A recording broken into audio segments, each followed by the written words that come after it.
43వ అధ్యాయం 19వ వాక్యంలో రాయబడిన ఒక మాట మీరు చూసినట్లయితే, ఇదిగో నేనొక నూతన క్రియ చేయుచున్నాను. ఇదిగో నేనొక నూతన క్రియ చేయుచున్నాను, ఇప్పుడే అది మొలచును. దేవునికి స్తోత్రం కలుగును గాక. ఇది ఈ సంవత్సరం ప్రభు నాకు ఇచ్చిన వాగ్దానం.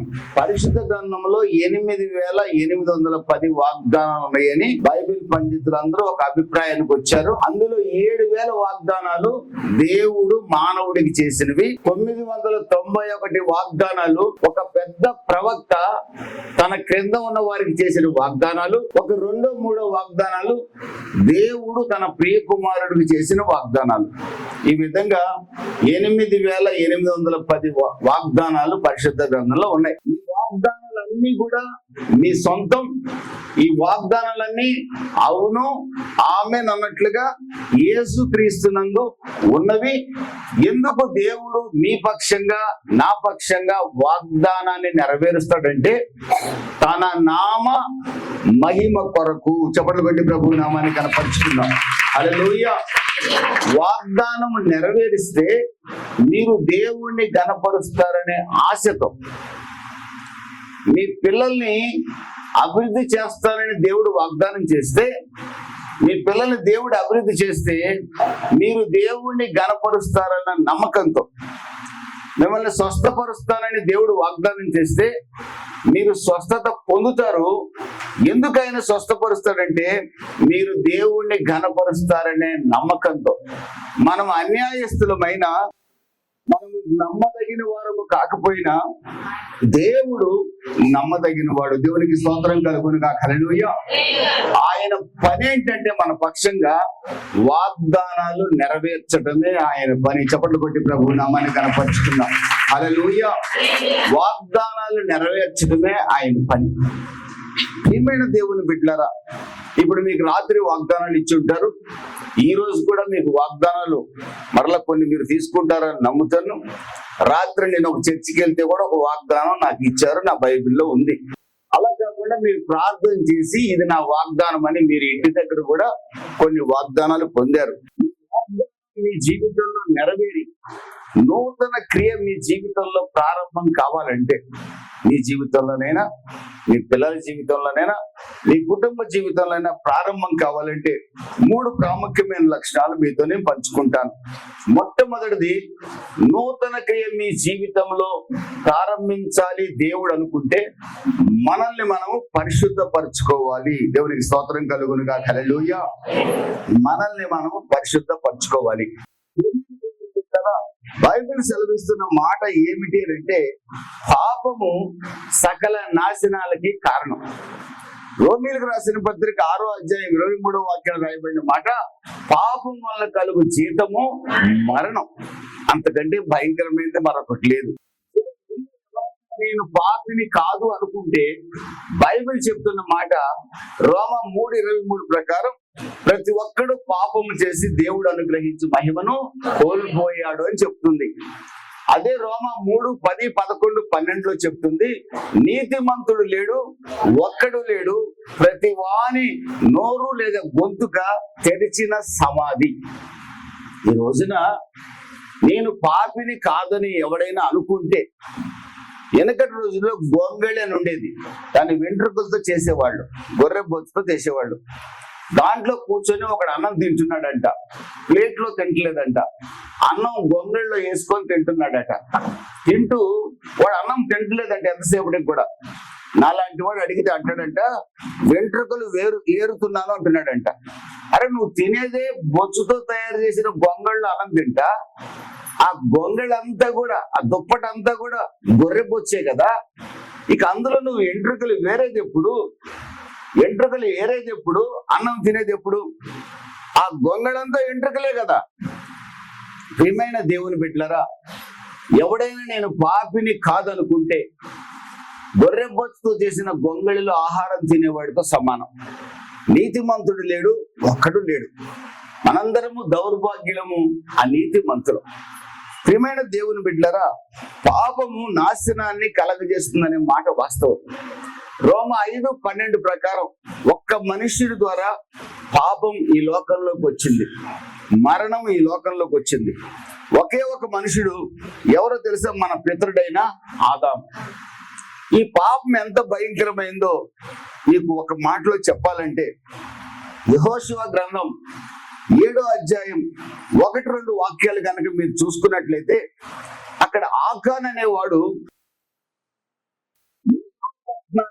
ముట్టడి వేసినప్పుడు దేవుడు యెహోషువకి చెప్పింది, యెహోషువ ప్రజలతో చెప్పింది ఏంటంటే, జయించబోతున్నారు. బంగారు, వెండి, ఇనుము మాత్రము దేవుని యొక్క ఆస్తిగా పరిగణించండి. మిగిలిన జంతువులను గాని మిగిలిన మనుషుల్ని గాని సంపూర్ణంగా సంహరించండి. దేవునికి ప్రతిష్టమైన దేన్ని కూడా ఇశ్రాయేలీయులారా మీలో ఎవరు కూడా దాచుకోకూడదు, దొంగిలించకూడదు. ఇదంతా దేవునికి చెందాల్సిన సొమ్ము. దేవుడు చాలా క్లియర్ గా చెప్పాడు. మీరు యెహోషువ గ్రంథం 6వ అధ్యాయంలో చదువుకున్న స్పష్టంగా మాటలు ఉన్నాయి. ఆకాన్ అనే ఒక వ్యక్తి ఆశపడి ఒక షీనారు వస్త్రాన్ని, కొంత బంగారాన్ని, కొంత వెండిని దొంగిలించాడు. సమాజంలో ఒక్కడు పాపం చేశాడు. ఈనాటి ఈ సంఘంలో ఒక్కడు పాపం చేసిన సంఘానికి భయంకరమైన చెడు అనేది జరుగుతుందనే మాట వాస్తవం. సంఘములో ఒక్క దుర్మార్గుడు ఉంటే సంఘము నాశనం అవుతుంది. సంఘములో ఒక అవిధేయుడు ఉంటే సంఘానికి అతను కీడు చేసిన వ్యక్తిగా అవుతాడు. సంఘంలో అనేకులు నాటకాలు ఆడుతూ ఉంటారు. ఈ కొత్త సంవత్సరంలో ప్రభు మనల్ని బతిమలాడుకునే మాట ఏంటంటే, సంఘంలో అడుగుపెట్టిన మీరు నీతిమంతులుగా బ్రతకండి. చప్పట్లు కొట్టి ప్రభు నామాన్ని కనపరుచుకున్నాం. మీరు నీతిమంతులుగా బతికితే ఈ సంఘ క్షేమమే కాదు, మీ కుటుంబం అనే సంఘము కూడా క్షేమంగా ఉంటుంది. ఆమేన్, హల్లెలూయా. మీరు సంఘములో నీతిమంతులుగా లేకపోతే సంఘానికి క్షేమం ఉండదు, కుటుంబానికి కూడా క్షేమం ఉండదు.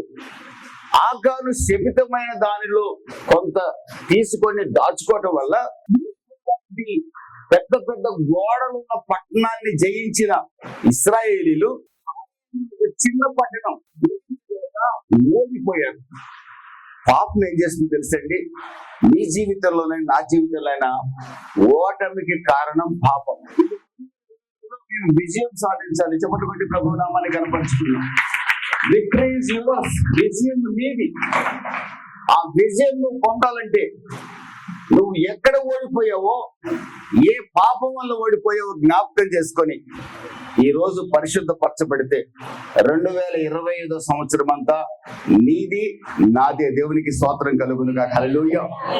ప్రియమైన దేవుని బిడ్డలారా, మొదటి సమూయేలు గ్రంథంలో రాజైన సౌలు గాడిదలు వెతుక్కున్న వాడిని దేవుడు రాజుగా చేస్తే, రాజైన సౌలు సింహాసనాన్ని అధిష్ఠించి దేవుడి మాటకి లోబడి పరిపాలించవలసిన వాడు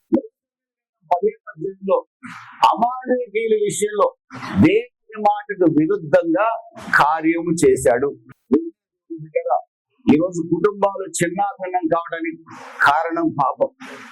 పిల్లల జీవితాలు పతనమైపోవడానికి కారణం మన పాపమే. మన కుటుంబంలో సమాధానం లేకపోవడానికి కారణం మన పాపమే. సాతానుగాడండి కాదండి, సాతానుగాడికి అవకాశం ఇచ్చింది మీరు, నేనే.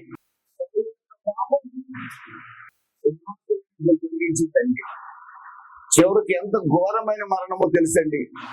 1 సమూయేలు గ్రంథం 31వ అధ్యాయం మీరు చదువుకున్నట్లయితే, తన కత్తి మీద తానే పడి చనిపోయినట్లుగా మనం చూడగలం. 4వ వాక్యంలో, తన కత్తి మీద తానే పడి, సున్నతి లేని ఈ దుర్మార్గుల చేతిలో, ఫిలిస్తీన్ల చేతిలో చావడం కంటే నా కత్తి మీద నేనే పడి చనిపోతానని సౌలు రాజు తన కత్తి మీద తానే పడి చనిపోయాడు.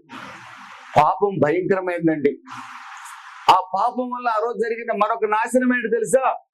కుమారుడైన యోనాతాను కూడా ఆ రోజే చనిపోయాడండి. కుమారుడైన యోనాతాను కొరకే సౌలు రాజు దావీదును చంపాలని చూశాడు. తన కొడుకు రాజు కాకుండా దావీదు ఎక్కడ అడ్డుకుంటాడోనని దావీదును చంపాలని చూశాడు. ప్రియమైన దేవుని బిడ్డలారా, చివరికి ఆ కొడుకే తనతో పాటు చనిపోయాడు. పాపము భయంకరమైనది. పాపపు జీతం మరణం.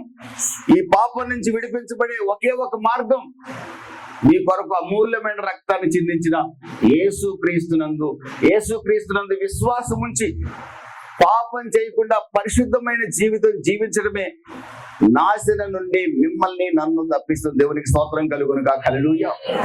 దేవుడు మీ జీవితంలో, నా జీవితంలో నూతన క్రియ చేయాలని ఆశపడుచున్నాడు. దావీదు వలె మనల్ని మనం పరిశుద్ధపరచుకోగలిగితే, సాంక్టిఫై యువర్సెల్ఫ్, మిమ్మల్ని మీరు పరిశుద్ధపరచుకోండి, నూతన కార్యం చేస్తారని ప్రభు వాగ్దానం చేశాడు. దావీదు పాపాన్ని ఒప్పుకొని విడిచిపెట్టాడు. దావీదు జీవితంలో జరిగిన నూతన క్రియ ఏంటో తెలుసా? దావీదు, నీవు నాకు ఇష్టానుసారుడివి. ఈ రోజున దేవుడు మిమ్మల్ని, నన్ను, మీరు నాకు ఇష్టానుసారులని ఈ కొత్త సంవత్సరంలో పిలవాలని నేను ఆశపడితే, ఎక్కడ పాపపు డాగు మనలో ఉందో, 2024 సంవత్సరంలో రాత్రి మీరు ఒప్పుకొని ఉంటారు, ఇంకా ఏదైనా ఉన్నా ఈ రోజున పరిశుద్ధపరచుకొని కొత్త సంవత్సరంలో నూతన స్వభావంతో మీరు నడవాలని ఒక దైవ సేవకుడిగా నేను ఆశపడుతున్నాను. దేవునికి స్తోత్రం కలుగును గాక. సామెతల గ్రంథం 28వ అధ్యాయం, అతిక్రమంలో ఒప్పుకొని విడిచిపెడితే కనికరం కలుగుతుంది, దాచిపెడితే వర్ధిల్లడు. వాక్యం సత్యం. స్వస్థపరుస్తానన్న దేవుడు ఈ వాగ్దానం కూడా చేశాడు. అతిక్రమాలు ఒప్పుకొని విడిచిపెట్టు, కనికరం నీకు ఇస్తా. I'm the father of compassion. నేను కనికరం గల తండ్రిని. ఒప్పుకొని విడిచిపెట్టు, కనికరించే బాధ్యత నాది. దాచుకుంటే వర్ధిల్లే అవకాశమే లేదు. కీర్తనల గ్రంథం 66లో రాయబడింది, నా హృదయములో నేను పాపము లక్ష్యము చేసిన యెడల యెహోవా నా మనవి వినడు. ఈ రోజున మీ మనవి వినాలన్నా, నూతన కార్యం కొత్త సంవత్సరంలో మీ జీవితంలో జరగాలన్నా ఒకే ఒక మార్గం, మనల్ని మనం పరిశుద్ధపరచుకోవడమే. ప్రియమైన దేవుని బిడ్డలారా, మనల్ని పరిశుద్ధపరచుట కొరకు అపరాధముల చేత, పాపముల చేత చచ్చిన మనల్ని మన కొరకు యేసుక్రీస్తు సిలువలో మరణించాడు. మనము భక్తిహీనులుగా ఉండగానే యేసయ్య మన కొరకు మరణించాడు. దేవుని ఉగ్రత నుండి మనల్ని తప్పించాడు. 2 కొరింథీ 5:21 ప్రకారం పాపపు ముద్దగా యేసు మారాడు, నీ కొరకు, నా కొరకే. ఆ యేసు రక్తం ఈ రోజు కూడా సిద్ధంగా ఉంది. ప్రభువా నన్ను క్షమించమని అడగగలిగితే వెంటనే పరిశుద్ధపరుస్తాడు. దేవునికి స్తోత్రం కలుగును గాక. మీరు ఈ వాక్యం వింటున్న సమయంలోనే మీరు పరిశుద్ధపరచబడగలిగితే గొప్ప విజయాన్ని మీరు సాధించబోతున్నారు. మీ కుటుంబంలో, మీ వ్యక్తిగత జీవితంలో, మీ వ్యాపారంలో, మీ ఉద్యోగంలో విజయం మీదే. గొప్ప కార్యాన్ని దేవుడు మీ జీవితంలో ప్రారంభించబోతున్నాడు. హల్లెలూయా, హల్లెలూయా. ప్రియమైన దేవుని బిడ్డలారా, నూతన కార్యం మీ జీవితంలో జరగాలంటే మరొక ప్రాముఖ్యమైన విషయం, మీ యొక్క కనుదృష్టి ఎప్పుడు కూడా యేసు మీదనే నిలిచి ఉండాలి. చప్పట్లు కొట్టి ప్రభు నామాన్ని కనపరుచుకున్నాం. హెబ్రీయులకు రాసిన పత్రిక 3వ అధ్యాయం 1-2 వాక్యాల్లో యేసు మీద లక్ష్యం ఉంచుడి అని రాసింది. యేసు మీద లక్ష్యం ఉంచుడి, యేసు మీద లక్ష్యం ఉంచండి. ఫిబ్రవరి 12:1-2 రాసింది, విశ్వాసముని కర్త దాన్ని కొనసాగించువాడైనా యేసు వైపు మాత్రమే చూచుచు, లుకింగ్ అంటూ జీసస్, యేసు వైపు మాత్రమే చూడాలి. Fix your eyes on Jesus. మీరు ఆరాధిస్తున్న దేవుడి మీదనే మీ కనుదృష్టి నిలపాలి. భార్య మీద నీ కనుదృష్టి నిలిపిన ప్రమాదం, భర్త మీద నీ కనుదృష్టి నిలిపిన ప్రమాదం.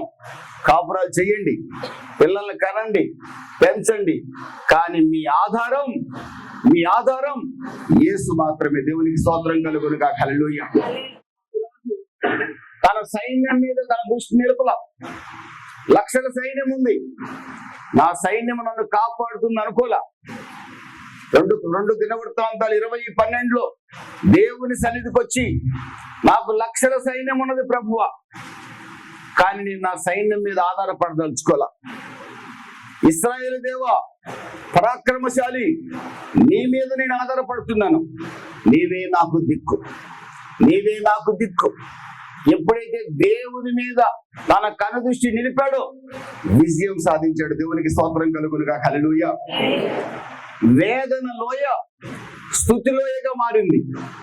బెరాక లోయ వేదన లోయ స్తుతి లోయగా మారింది. నీ జీవితంలో దుఃఖము నిట్టూర్పుల్లో ఈ రోజు నీవు ఉంటే, నీ దుఃఖము సంతోషంగా మారే మార్గం నీ కనుదృష్టి ఎప్పుడు దేవుడి మీద ఉండాలి. దేవునికి స్తోత్రం కలుగును గాక. నీ భర్తను ప్రేమించు, నీ పిల్లల్ని ప్రేమించు, నీ భార్యను ప్రేమించు, వ్యాపారం చెయ్యి, ఉద్యోగం చెయ్యి, ఎక్కడ ఉన్నా నీ కనుదృష్టి యేసు మీదనే ఉండాలి. హల్లెలూయా. ఇద్దరు గోధుమలు విసురుతున్నారు తిరగటి రాయితో, ఇద్దరు స్త్రీలే. ఒక స్త్రీ అనుకుంటుంది, మెత్తగా గోధుమ పిండి చేసి, మెత్తగా చపాతీలు చేసి నా భర్తకు పెడితే 1వ తారీఖు నాకు పట్టు చీర కొనిస్తాడు అనుకుంది. మరొక స్త్రీ అనుకుంటుంది, ఆమె కూడా తన భర్త కొరకే గోధుమలు పిండి చేస్తుంది, ఆమె కూడా చీర కొనుక్కోవాలని ఆశ ఉంది. కానీ ఆ ఆశలో కూడా ఆ గోధుమలు నలుగుతుంటే ఆమె అనుకుంటుంది, నా ప్రాణప్రియుడా యేసయ్య నా కొరకు నలగొట్టబడ్డావు కదా అని ఆ తిరగటి రాయి దగ్గర కూడా యేసు మీదనే తన కనుదృష్టి నిలిపింది. చప్పట్లు కొట్టి ప్రభు నామాన్ని కనపరుస్తుంది. యేసు వచ్చాడు మేఘాల మీదకి, యేసు మీద దృష్టి ఉంచిన ఆ స్త్రీ కొనిపోబడింది. మరొకసారి చప్పట్లు కొట్టి ప్రభు నామాన్ని కనపరుస్తుంది. హల్లెలూయా. యేసు మీద దృష్టి నిలపని తన భర్త మీదే సంపూర్ణంగా ఆధారపడిన ఆ స్త్రీ విడవబడింది. మనసు పెట్టకండి, వ్యవసాయం చేయండి, వ్యాపారం చేయండి, ఉద్యోగాలు చేయండి, మీ మనసు దేవుడి మీద పెట్టండి. దేవునికి స్తోత్రం కలుగునుగా. హల్లెలూయా. అప్పుడే నూతన కార్యం నీ జీవితంలో జరుగుతుంది. దయచేసి మీ కన్నులు యేసు మీద నిలిపొంచండి, యేసు మీద నిలిపొంచండి. దేవునికి స్తోత్రం కలుగును గాక. కన్నులు బొంగరాల్లాగా అటు ఇటు తిరిగితే చాలా ప్రమాదం కలుగుతుంది.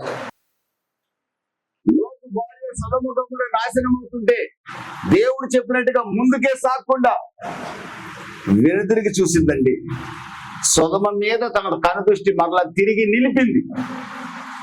బంగారం, సొదొమ పాపం, సొదొమ వెండి, సొదొమ వస్త్రాల మీద మనసు నిలిపి వెనుదిరిగి చూసింది. శాపగ్రస్తమైన ఉప్పు స్తంభంగా మారింది. కనుక మీ కన్నులు ఎప్పుడు ఇశ్రాయేలు దేవుని మీద నిలపండి.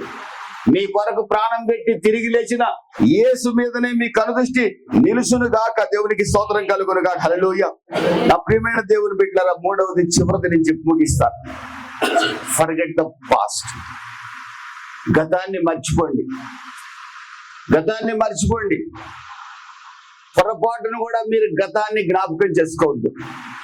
గతంలో నీ భర్త నీకు విరోధంగా చాలా కార్యాలు చేశాడు, నీ భార్య నీకు విరోధంగా కార్యాలు చేసి ఉండొచ్చు, నీ పిల్లలే నీకు విరోధులు అయి ఉండొచ్చు, నీ సంఘమే నీకు విరోధంగా ప్రవర్తించి ఉండొచ్చు, నీ అన్నదమ్ములే నీకు ద్రోహం చేసి ఉండొచ్చు, నీ అక్క చెల్లెలే నీకు నష్టం చేసి ఉండొచ్చు, నీ ఉద్యోగ స్థలంలో నీ యజమానుడే నీకు నష్టం చేశాడు, నీకు రావాల్సిన ప్రమోషన్ ఆపాడు, నీ అన్నదమ్ములే నీకు ద్రోహం చేశారు.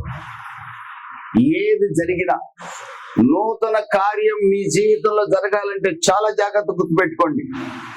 దేవుని ఆశీర్వాదం మీరు నేను పొందాలంటే, నూతన కార్యం మన జీవితంలో జరగాలంటే, దేవుని యొక్క ఆశీర్వాదపు వర్షం, దీవెన వర్షం మీ మీద మీ పిల్లల మీద కుమ్మరించబడాలంటే ఒకే ఒక మార్గం, ఫర్గెట్ ద పాస్ట్. గతాన్ని మర్చిపోండి. యెషయా 48:18 అంటాడు, మునుపటి సంగతులను జ్ఞాపకం చేసుకోకండి, పూర్వకాలపు సంగతులను తలుచుకోకండి. గతం జరిగిపోయింది, మరలా వెనక్కి రాదు. నీకు పలానాడు ₹1,00,000 మోసం చేశాడు, వీలైతే వసూలు చేసుకోవడానికి ప్రయత్నం చెయ్యి.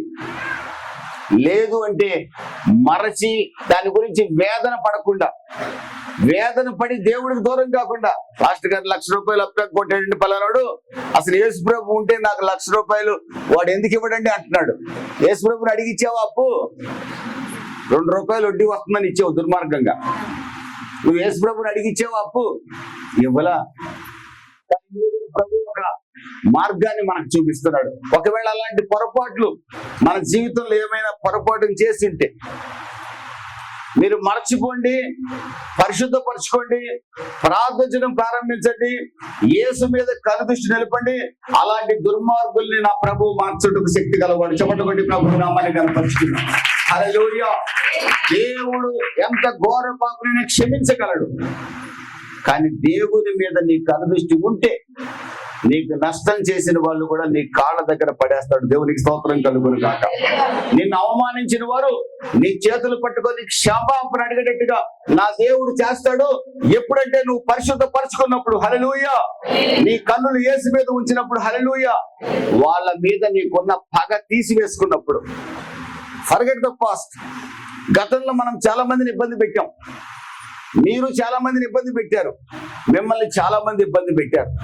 మిమ్మల్ని అనేకులు దూషించారు. అనేకులు మిమ్మల్ని చెడ్డ మాటలు మాట్లాడారు. కొంతమంది మీలో దెబ్బలు కూడా తినుంటారు. కొంతమంది మిమ్మల్ని శపించి ఉంటారు. ఈ రోజున నూతన క్రియ మీ జీవితంలో జరగాలంటే క్షమించండి, క్షమించి వదిలేయండి. కొలస్సీ 3:13 యేసు క్రీస్తు క్షమించిన లాగున మీరు కూడా క్షమించే మనసు ధరించుకోండి. Forgive like Jesus. అపరాధముల చేత పాపముల చేత చచ్చిన నన్ను నా యేసు క్షమించాడు. యెషయా 43:25 వాక్యంలో రాయబడింది, నేనే నా చిత్తానుసారంగా నీ అతిక్రమాలను తుడిచి వేస్తున్నాను అంటున్నాడు దేవుడు. దేవుడికి స్తోత్రం కలుగును గాక. హల్లెలూయా. నేను చేసిన దుర్మార్గాలన్నీ నా దేవుడు తన చిత్తానుసారంగా తుడిచివేశాడు. 105వ కీర్తన, 103వ కీర్తన, 145వ కీర్తన కూడా మీరు చదువుకుంటే మన పాపాలని సముద్రపు అగాధంలో వేశాడు. పడమరకి తూర్పు ఎంత దూరమో అంత దూరంగా మన పాపాలను తరిమి వేశాడు. దేవునికి స్తోత్రం కలుగును గాక. మన పాపాలు పడమటికి తూర్పు ఎంత దూరమో అంతగా మన నుండి పాపాలను దూరపరిచాడు. ఇశ్రాయేలు దేవుడు పాపాన్ని జ్ఞాపకం చేసుకునే దేవుడు కాదు. హల్లెలూయా. మీకా 7వ అధ్యాయంలో రాయబడిన మాట, దేవుడు క్షమించుటకు సిద్ధ మనస్సు కలిగిన దేవుడు.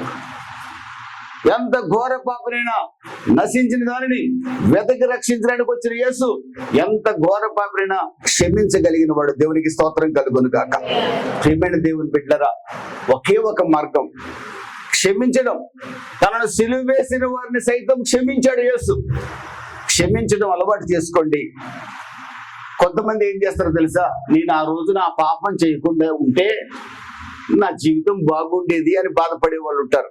అందులో నేను ఒకడిని. ఆ రోజు నా పాపం చేయకుండా ఉంటే నాకు ఈ రోగం వచ్చేది కాదు అనుకుంటారు కొందరు. ఆ రోజు నా పాపం చేయకుండా ఉంటే నా కుటుంబం ఇలా ఉండేది కాదని కొందరు బాధపడతారు. యేసు ప్రభువు నమ్ముకున్నాక కూడా మీరు బాధపడాల్సిన అవసరం లేదు. దేవుడే మన పాపాలు జ్ఞాపకం చేసుకోను అంటే మనం ఎప్పుడో 10 సంవత్సరాల క్రితం చేసిన పాపాన్ని మళ్ళీ ఇప్పుడు ఎందుకు జ్ఞాపకం చేసుకోవడం? ఒక ఆమెను ఎప్పుడు ప్రార్థన చేయమన్నా, ఒక ఆయన్ని ఎప్పుడు ప్రార్థన చేయమన్నా, ప్రభువా 10 ఏళ్ల క్రితం పలానా కొంప కూర్చాను అయ్యా అంటుంటాడు. ఇప్పుడు కూడా పొరపాటు నా ఇంటోడు విన్నాడు అనుకోండి, ఆ ఇంటోడు విన్నాడు అనుకోండి, ఏమైపోద్ది? ఒక దరిద్రుడా, దేవుడే నువ్వు దుర్మార్గుడు అని తెలిసే నిన్ను రక్షించాడు. చప్పట్లు పెట్టి ప్రభువు నామాన్ని కనపరుచుకున్నా. నేను దుర్మార్గుడిని అని తెలిసే నన్ను రక్షించాడు. నేను మంచోడిని అని రక్షించలా. అనుకోండి 15 ఏళ్ల క్రితం అయ్యా మా ఆయన్ని తన్నేనయ్యా అంటుంది ఒక ఆమె. దీని వయసు ఎంత? 80 ఏళ్ళు. ఎప్పుడో తన్నింది అంటవండి. ఏమండి, ఎందుకంటే 15 ఏళ్ల క్రితం అయ్యా 10 ఏళ్ల క్రితం లీటర్ తాగేవాడు అయ్యా నన్ను క్షమించావు. ఇప్పుడు ఎందుకు? అయిపోయింది, వదిలే. నువ్వు చెప్పాల్సిన సాక్ష్యం ఏంటంటే ఒకప్పుడు తాగుపోతుంది, దేవుడు నన్ను మార్చాడు, చాలు. లీటర్ తాగే 1/2 లీటర్ తాగే వద్దు, అనవసరం. కొంతమందిని సాక్ష్యం చెప్పమంటే సంవత్సరానికి ఒకసారి ఇంత తాగి కూడా వాడు ఇంత తాగితే పడిపోతాడు. ఇంత తాగి కూడా నేను పెద్ద తాగుపోతుని నన్ను దేవుడు రక్షించాడు నేను అబద్ధం చెప్తారు కొంతమంది. అబద్ధాలు సాక్ష్యాలు చెప్పకూడదు, బతుకు అబద్ధం అయిపోద్ది. విగ్రహారాధన ఎప్పుడు పెద్దగా చేసి ఉండరు.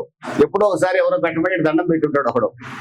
వాడు అంటాడు, నేను గొప్ప విగ్రహారాధికుడిని, నేను పూజించిన దేవుడు లేడు అంటాడు. వాడు పెట్టింది ఒకసారి దండం, అబద్ధ సాక్ష్యం. అబ్బో మేము ఎంత పెద్ద విగ్రహారాధికులు, దానివల్ల నీకే కిరీటం రాదు. చేసింది చెప్పుకొని సాక్ష్యం చెప్పు అంతే. చేసింది మళ్ళీ ఎక్కడ చేశాను ఇక్కడ చేశాను, ఆ ఇంట్లో దూరాను ఈ ఇంట్లో దూరాను చెప్పకూడదండి సాక్ష్యము. కుటుంబాలు గందరగోళం అయిపోతాయి. కాబట్టి బైబిల్ చెప్పేది, దేవుడు చెప్పేది ఏంటంటే, ఈ రోజున నూతన క్రియ మీ జీవితంలో జరగాలంటే గతాన్ని కంప్లీట్ గా మర్చిపోండి. అయితే ఒక్కటి మాత్రం గుర్తుపెట్టుకోండి, దేవుడు మిమ్మల్ని ఏ బండ నుండి చెక్కాడో, ఏ స్థితి నుండి మిమ్మల్ని ఈ స్థితికి తీసుకొచ్చాడో దాన్ని మాత్రం గుర్తుపెట్టుకోండి. చెప్పటి పెట్టి ప్రభు నామాన్ని కనపరుచుకున్నాం. హల్లెలూయా. ఒకప్పుడు నేను దరిద్రుణ్ణి, నా ప్రభు నన్ను ఐశ్వర్యవంతుడిని చేశాడు. ఒకప్పుడు నేను ఘోర పాపిని, నా ప్రభు నన్ను నీతిమంతునిగా చేశాడు. ఒకప్పుడు నేను యమలోకానికి పాత్రుణ్ణి, ఇప్పుడు నేను పరలోకానికి పాత్రుణ్ణి. అది మాత్రమే గుర్తుపెట్టుకోండి. అంతేగాని అన్ని తలుచుకొని ఇప్పటికీ ఏడిసి ఈ పట్టంతా పాడు చేయాల్సిన అవసరం లేదు. గతాన్ని మర్చిపోండి. మీకు ఎవరైనా ద్రోహం చేసుంటే క్షమించండి. మీరు ఎవరికైనా ద్రోహం చేస్తే క్షమాపణ అడగండి. మత్తయి సువార్త 5వ అధ్యాయంలో రాయబడిన మాట, 23, 22, 25 వాక్యాల్లో రాయబడిన మాట, మీరు దేవుని మందిరానికి బలి అర్పణ తీసుకొని వచ్చేటప్పుడు, కానుక తెచ్చేటప్పుడు మీ మీద ఎవరికైనా విరోధం ఉన్నా, మీరు ఎవరికైనా విరోధం ఉన్నా వాడిని క్షమాపణ అడిగి మందిరానికి వచ్చి కానుక పెట్టిలో కానుక వేయండి. చప్పట్లు పెట్టి ప్రభు నామాన్ని కనపరుచుకోండి. ఇది నా దేవుని స్వభావం. ఇది నా దేవుని స్వభావం. అపరాధముల చేత పాపముల చేత చచ్చిన నన్ను క్షమించి నీతిమంతునిగా చేశాడు. రక్షణ అనే గొప్ప వరాన్ని ప్రభు నాకు అనుగ్రహించాడు. జక్కయ్య లాంటి దుర్మార్గుడిని క్షమించిన యేసు, పాపాత్ముడైన స్త్రీని క్షమించిన యేసు, 6 కుటుంబాలు పాడు చేసిన సమరయ స్త్రీని క్షమించిన యేసు, దుర్మార్గుడు స్టెఫెను మరణానికి కారకుడైన సౌలుని క్షమించి పౌలుగా మార్చిన యేసు ఈ రోజున మనల్ని ఒక్కసారి క్షమించాడంటే ఇక మనం గతాన్ని జ్ఞాపకం చేసుకోవద్దు. మూడోదిగా, మన కుటుంబాల్లో కొన్ని నష్టాలు జరిగి ఉండొచ్చు. నేను కూడా చాలాసార్లు అనారోగ్యం పాలయ్యాను. అమ్మగారు ప్రభు దగ్గరికి వెళ్ళింది, అది చాలా పెయిన్ నాకు. కానీ ఆ యొక్క బాధల్ని అప్పుడప్పుడు గుర్తొచ్చిన వాటిలోనే నివసించొద్దు. Don't dwell in the past. గతంలో నివసించొద్దు. గతాన్ని విడిచిపెట్టు. గతం కథ జరిగిపోయింది. ముందున్న వాటి కొరకు వేగిరపడు. చప్పట్లు పెట్టి ప్రభు నామాన్ని కనపరుచుకున్నాం. దుర్మార్గుడు ఇంచుమించుగా నరహంతకుడు లాంటోడు సౌలు. ప్రభు నమ్ముకున్నాడు, నజరేయుడు చేసే దేవుడిని ప్రకటించాడు. యేసుని ప్రకటించడం మొదలు పెట్టాక భార్య విడిచిపెట్టి వెళ్ళిపోయింది. తండ్రి మెడబెట్టి గెంటేశాడు. కోట్ల రూపాయల ఆస్తులు కోల్పోయాడు. ఇక్కడ సేవకుని వస్తే రాళ్లతో కొడుతున్నారు, కొరడాలతో కొడుతున్నారు, చంపబోతున్నారు. ఫిలిప్పీయులకు పత్రిక రాస్తూ పౌలు గారు అంటాడు, నేను వెనక నాకు జరిగిన అవమానాలు, నాకు కలిగిన నిందలు, నాకు కలిగిన దూషణలు, నన్ను శపించిన వారందరినీ, నా భార్యను విడిచి వెళ్ళిన, నా తల్లిదండ్రులను ద్వేషించిన, నేను గతాన్ని మర్చాను. వెనుకున్న వాటిని మరచి ముందున్న వాటి కొరకు వేగిరపడుచు గురి ఎందుకు పనికెత్తుచున్నాను. ఆ గురి ఏమిటో తెలుసా? దేవుని యొక్క సింహాసనం. చప్పట్లు పెట్టి ప్రభు నామాన్ని కనపరుచుకున్నాం. హల్లెలూయా. ప్రభు నన్ను ఉన్నతమైన పిలుపుతో పిలిచాడు. ప్రభు నన్ను పిలిచిన హై కాలింగ్ కి నా ప్రభు ఇచ్చే రివార్డ్ ఏంటో తెలుసా? ఆయన సింహాసనం. ప్రకటన గ్రంథం 3:21 ప్రకారంగా దేవుని సింహాసనమే మన యొక్క బహుమానం. ప్రకటన 22:5-6 ప్రకారంగా యేసుక్రీస్తు ముఖ దర్శనాన్ని చేయడమే మన బహుమానం. చప్పట్లు పెట్టి ప్రభు నామాన్ని కనపరుచుకున్నాం. ఆయన దాసులు ఆయన ముఖ దర్శనాన్ని చేస్తూ యుగ యుగములు జీవిస్తారు. ఎవరు ఆయన దాసులో తెలుసా? ఎవరైతే గతాన్ని మరచి ముందుకు సాగుతారో. దేవునికి స్తోత్రం కలుగును గాక. ఈ రోజున పరిశుద్ధపరచబడిన నీవు, యేసు మీద కనుదృష్టి నిలిపిన నీవు, గతాన్ని మరచి ముందున్న ఆశీర్వాదం కొరకు, కొత్త సంవత్సరంలో దేవుడు మీకు చేయబోయే ఆశీర్వాదం, మీ పిల్లలకు చేయబోయే ఆశీర్వాదం కొరకు ఎదురు చూస్తూ గురి యొద్దకు పరిగెత్తు. ఆశీర్వాదం, మీ పాస్టర్ గారు మీకు వాగ్దానాలు ఇచ్చిన వాగ్దానాలు మీ జీవితంలో నెరవేరవు. క్షమించే మనసు ఉంటేనే నెరవేరుతుంది. క్షమించే మనసు ఉంటేనే సమాధానం కలుగుతుంది. ఏమైనా దేవుని బిడ్డరా, గతాన్ని మర్చిపోండి. గతాన్ని మర్చిపోకుండా వెనుకున్న వాటిని తలుచుకుంటూ లోతు భార్య వలె ఉప్పు స్తంభం కాకండి. మోషే ఏ విధంగా దేవుని యొక్క ఆశీర్వాదం కొరకు ఎదురు చూశాడో ఆ విధంగా ఎదురు చూసి విశ్వాస వీరులుగా మారండి. దేవునికి స్తోత్రం కలుగును గాక. అబ్రహాముకు దేవుడు వాగ్దానం చేశాడు, నీ సంతానాన్ని గొప్ప చేస్తానని. అబ్రహాం ముందున్న దాని కొరకు వేగిరి పడ్డాడు. పరలోక పట్నం కొరకు ఎదురు చూశాడు. మృతతుల్యమైన శారా గర్భం జీవము ధరించింది. దేవునికి స్తోత్రం కలుగును గాక. హల్లెలూయా. 2025లో ప్రభు మనకు కుమ్మరించాలని, మన మీద కుమ్మరించాలని ఆశపడుచున్నాడు. ఆశీర్వాదం కావాలా లేదా? నీ కుడి చేతిని పైకి ఎత్తి చూపించండి. ఆశీర్వాదం కావాలా లేదా? నాకు ఆశీర్వాదం కావాలయ్యా.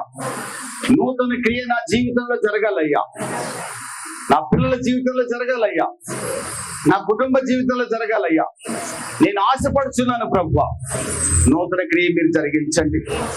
ఆశ కలిగి ఉన్నావా సహోదరుడా? ఆశ కలిగి ఉన్నావా సహోదరి? మొదటి నువ్వు తీర్మానం చేయాల్సింది, ప్రభువా నన్ను నేను పరిశుద్ధపరుచుకుంటాను. ప్రభువా నన్ను పరిశుద్ధపరుచుకుంటాను. నీ మీదే నా కనుదృష్టి నిలుపుతాను ప్రభువా.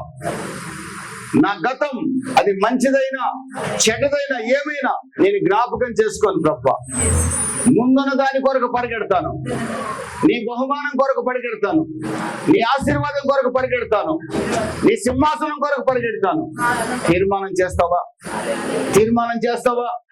తీర్మానం చేస్తావా? దేవుడు నిన్ను ముందెన్నడు వెళ్ళని నూతన స్థలాలకు నడిపించబోతున్నాడు. ముందెన్నడు వెళ్ళని ఆశీర్వాదాలు అనుగ్రహించబోతున్నాడు. ముందెన్నడు చూడని అద్భుతాలు చేయబోతున్నాడు. ముందెన్నడు ఇవ్వని ఆరోగ్యాన్ని ఇవ్వబోతున్నాడు. ముందెన్నడు ఇవ్వని ప్రమోషన్ ఇవ్వబోతున్నాడు. ముందెన్నడు ఇవ్వని గర్భఫలాన్ని ఇవ్వబోతున్నాడు. ముందెన్నడు ఇవ్వని ఐశ్వర్యాన్ని ఇవ్వబోతున్నాడు. ముందెన్నడు చక్కటి గృహాన్ని ఇవ్వబోతున్నాడు.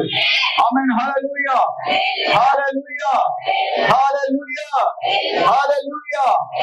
సహోదరి సహోదరుడా, తీర్మానం నీది, అద్భుతం దేవుడు చేస్తాడు.